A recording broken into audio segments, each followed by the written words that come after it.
Hi అండి. Welcome back to my channel. So మీరు ఇక్కడ చూసారా మా పాప ఎలా ఏడుస్తుందో.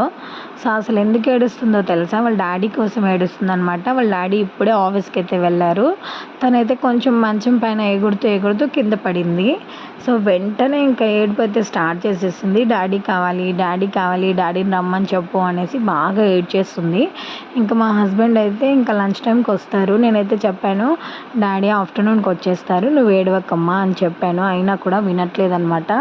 నన్ను కొట్టడం అలాంటివన్నీ కూడా చేస్తుంది. సో అయినా కూడా నేనైతే బాగా సంజాయించి చెప్పేశాను. నాకు ఇప్పుడు ఒకటి బాగా గుర్తుకొచ్చింది. సో ఎక్కడే దగ్గరలో ఉండి పేరెంట్స్ ఎప్పుడు ఫాదర్ ఎప్పుడు మనతోనే ఉండే పిల్లలే 5 మినిట్స్ 10 మినిట్స్ లేదంటే 1 డే పేరెంట్స్ని వదిలి ఉండాలంటే ఉండలేరు. అలాంటిది ఆర్మీలో జాబ్ చేసే వాళ్ళు వాళ్ళ పిల్లల్ని, వాళ్ళ వైఫ్ని, వాళ్ళ పేరెంట్స్ని వదిలి ఎలా ఉంటారో కదా.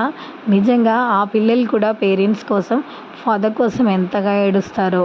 నిజంగా నాకైతే చాలా బాధగా అనిపించింది. నిజంగా ఆర్మీ వాళ్ళు వాళ్ళ పిల్లల్ని వదిలేసి అంత దూరం ఈ కంట్రీ కోసం బాగా జాబ్ చేస్తూ ఉంటారు కదా. అలాంటి వాళ్ళు నిజంగా చాలా అంటే చాలా గ్రేట్ కదండి. మీరేమంటారు? కామెంట్ చేయండి.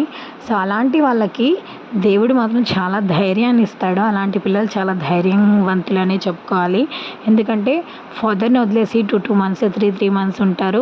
ఫాదర్ వచ్చే వరకు ప్రేమ కోసం ఎదురు చూస్తూ ఉంటారు.